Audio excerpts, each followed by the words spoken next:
G adalah contoh sempurna dari identity disturbance, gangguan identitas di mana seseorang membangun citra diri di atas kebohongan.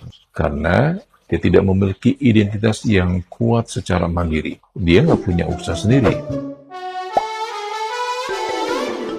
Di tengah panasnya konflik Ruben Onsu dan Sarwenda, sorotan kini bergeser ke hubungan Sarwenda dengan kekasihnya, Giorgio Antonio, yang disebut mulai menunjukkan tanda-tanda retak.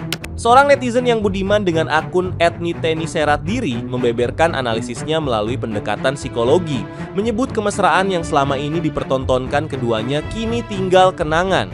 Ia menyoroti perubahan bahasa tubuh dan sikap canggung antara Sarwenda dan Giorgio saat live terbaru, hingga sesi live jualan yang dijalani Sarwenda tanpa kehadiran Giorgio maupun penjelasan apapun. Netizen yang berbakti tersebut menilai hubungan keduanya lebih menyerupai relasi transaksional yang dibangun di atas kepentingan materialisme dan citra semu, alih-alih cinta tulus, terlebih setelah status Giorgio sebagai CEO dan klaim kepemilikan ribuan toko dipertanyakan publik. Ia bahkan memprediksi hubungan ini akan segera berakhir seiring semakin gencarnya sorotan publik terhadap kredibilitas Giorgio dan menyebut Sarwenda berpotensi kembali ke titik nol dalam 1 hingga 2 tahun ke depan setelah menyadari hubungan tersebut bukan solusi atas persoalan hidupnya. Inilah ciri bukti kemesraan artis SW dan G, cowok Mokondo, tinggal kenangan. Percaya atau tidak percaya, suka atau tidak suka, saya menganalisa ya, hubungan mereka ini bukan cinta, bukan ketulusan, tapi pola perilaku yang dalam psikologi disebut sebagai Narcissistic Personality Disorder atau NPD, dan ketergantungan emosional yang tidak sehat. Nah, saya akan beberkan ya masalah ini. Yang pertama, saya melihat artis SW ini mengalami simptom NPD yang jelas terlihat ya. Dalam psikologi, NPD adalah gangguan kepribadian yang ditandai oleh grandiositas, kebutuhan berlebihan akan kekaguman, dan kurangnya empati. Si penderitanya itu merasa berhak atas perlakuan istimewa dan kesulitan menerima kritik. Sedangkan G, cowok Mokondo, ini mengalami sindrom peniru dan ketergantungan. Dan kalian bisa cek ya, apakah dia benar-benar seorang CEO, padahal perusahaan yang pernah dia sebut itu langsung ngebantahnya secara resmi. Dan dia kan mengaku ya, punya 2000 toko, tapi hingga kini belum ada buktinya. Ini sebenarnya bukan sekedar kesalahan ya. Dalam psikologi, ini disebut dengan pathological lying, kebohongan patologis yang dilakukan untuk mempertahankan citra. Dan ketika klaimnya terbongkar, dia tidak minta maaf. Dia justru mengancam akan menempuh jalur hukum terhadap penyebar fitnah. Kalau kita mau ngambil pelajarannya dari G, cowok Mokondo ini, G adalah contoh sempurna dari identity disturbance, gangguan identitas di mana seseorang membangun citra diri di atas kebohongan. Karena dia tidak memiliki identitas yang kuat secara mandiri. Dia nggak punya usaha sendiri. Dia nggak punya pencapaian sendiri. Dia menumpang pada popularitas dari SW. Dan para fans ngebela ini karena mungkin ya, kalian membela seseorang yang membangun hidupnya di atas kebohongan. Kalian membela seseorang yang tidak memiliki integritas. Nah, dalam niteniseratdiri disebut dengan laku numpang. Hidup dengan menumpang pada orang lain tanpa pernah membangun sesuatu sendiri. Dan kemesraan mereka yang selama ini kalian kagumi, nah sekarang tinggal kenangan ya.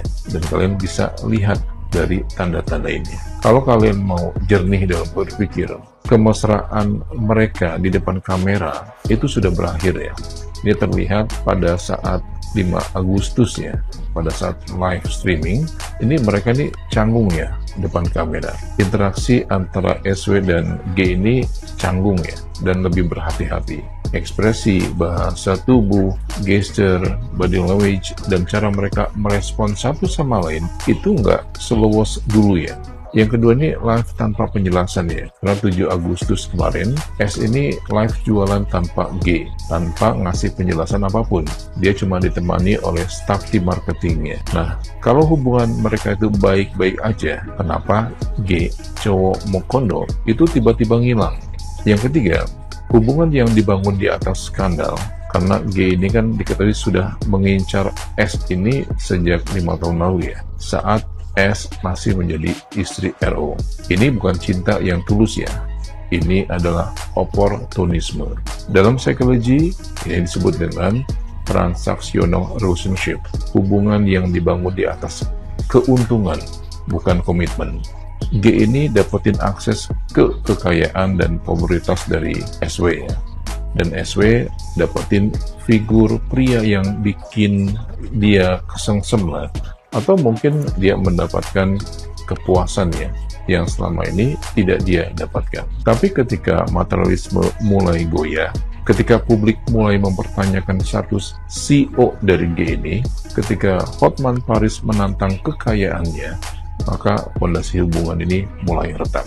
Jadi prediksi saya, hubungan mereka berdua ini akan berhenti ya, dan semua kemesraan tinggal kenangan. Karena Agustus ini semua hilang. Materialisme itu akan menjadi bumerang ketika publik terus mempertanyakan mereka berdua, khususnya status CEO, dan fondasi hubungan ini akan runtuh segera. Saya melihat dan menganalisa SW ini akan kembali ke titik nol ya. Dalam 1-2 tahun ke depan, dia akan menyadari bahwa G bukanlah jawaban atas kekosongan hidupnya. Pesan dari leluhur ya, kemesraan tanpa ikatan suci bagaikan pasir di genggaman. Semakin kau eratkan, semakin cepat dia berhamburan. Nah, ini yang akan kalian lihat dari pasangan SW dan G mulai sekarang. Nah, gimana nih menurut netizen yang terhormat? Silahkan berkomentar ya.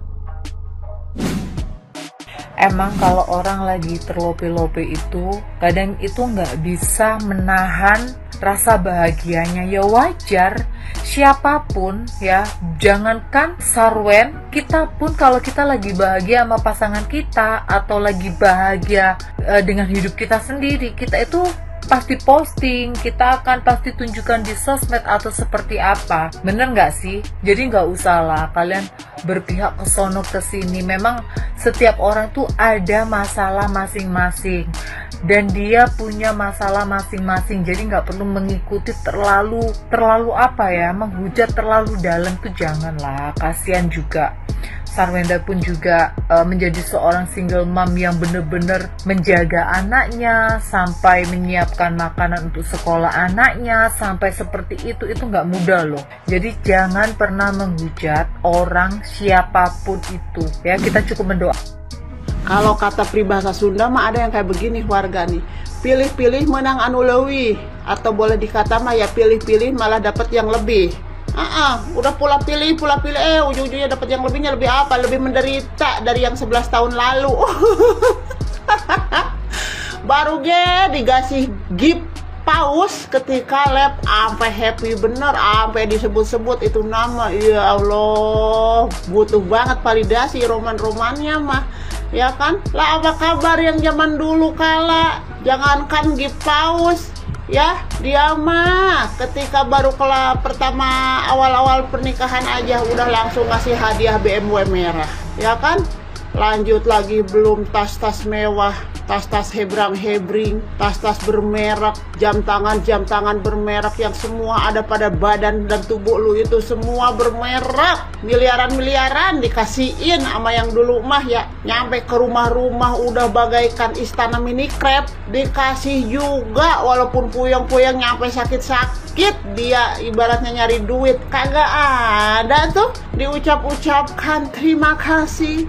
Semua rumah ini tuh diberikan oleh siapa yang mencari dananya, misalkan sang suamiku tercinta, kagak ada. Yang ada aku dan papih aku. Giliran sekarang lab sepi, GMP turun dikasih gift sama ayang embeb berupa paus sama anak kucing. Sampai disebutnya kagak kelar-kelar ya. Maklum sih warga ya, orang namanya juga lagi jatuh cinta, lagi bucin ya. Tibang paus sama anak kucing kayak begitu aja udah berasa mendapatkan sumbangan beratus-ratus miliar. Ya maklum lah ya, kalau lagi bucin mah tai lotok aja ya, berasa kayak karamel coklat. Udah bye. Penonton di postingannya SW yang terbaru apa enggak itu ya, dia sama cowoknya itu kayaknya setiap ngomong selalu nyindirin mantannya gitu ya kan. Yang gue lihat si J nya ini, berondongnya ini mukanya gimana gitu ya, mukanya gue ngelihat ini anak kayaknya serba salah dah. Si J nya itu berondongnya mau ngomong bela sini dia salah, dia diem baik ya dia tetap salah ya kan. Apalagi dia membela salah satunya gitu, dia tambah salah. Bukannya lihat lempeng-lempeng aja kan. Maksud gua lu udah deh putus aja ya kan, putus aja, lu cari perempuan yang nggak ada masalah dengan masa lalunya. Lu masuk pada saat perempuan itu masih punya masa lalu yang lagi apa ya, blunder gitu ya kan, masih belum kelar masa lalunya ya enggak.